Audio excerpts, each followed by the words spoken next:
And we're talking to one of the bond specialists. Her picks have soared since November, the last time she was on this program. We're talking to Nancy Ko of BCP Securities, and she rejoins us from Singapore. Now, Nancy, before we went to commercial break, you were talking about your interest and really these picks in the Chinese property space. Your top picks really, such as China Overseas Land, Shimao, and Agile. What about the risk facing these certain companies? Like, for instance, leverage is huge. I mean, debt to equity, you could some say, some at triple digits, 100%, 200%.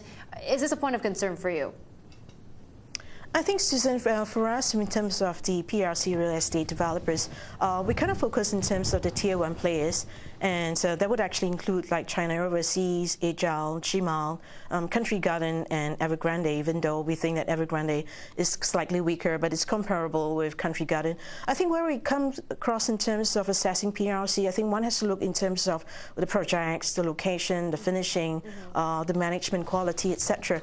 But I think more importantly, because I think in the last 12 months or so, I think very much thanks to the government stimulus packages, most of the tier 1 players have actually done well in terms of their pre-sales contracts, etc. And they have done quite well in terms of cleaning up the balance sheet structure. I think naturally, yes, it's concerned that with the government tightening of the policies, etc., it will have some impact. But our view is that it's not going to have such a material impact on the tier 1 players, perhaps more so pronounced among the third-tier players like SRE, the Shanghai Zhentai, and the China Properties.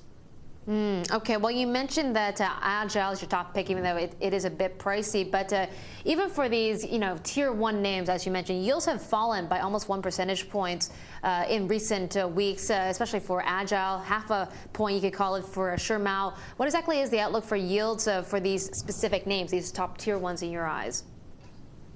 I think in terms of the tier 1 property companies, Susan, I think in terms of where their yields are, we think that's going to be a slight softening, but not going to be very huge, I think.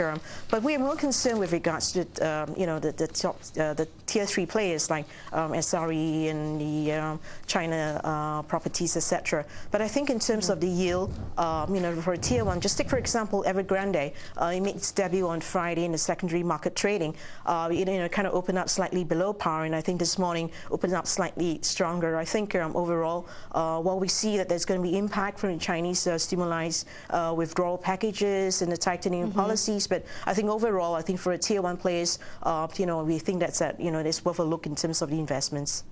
Okay, so give me what are the yields right now for Agile, Shimao, and Evergrande, these specific bonds? I think for Evergrande right now it's yielding around like 13 plus. We think that we see value in terms of the price level and comparable credit fundamentals with Country Garden.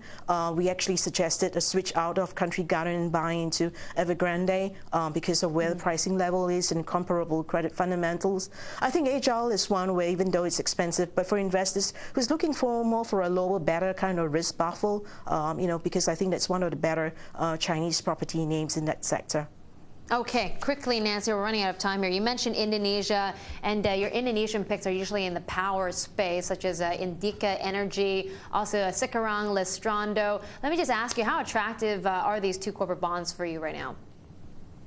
I think in terms of the natural resources, like for example, Susan, I think in terms of, let's say, Adaro and Indica, relative to their credit fundamentals and where the pricing level is, they may look a little bit kind of expensive, but we still see that there's value in terms of the Indonesian power and utilities play.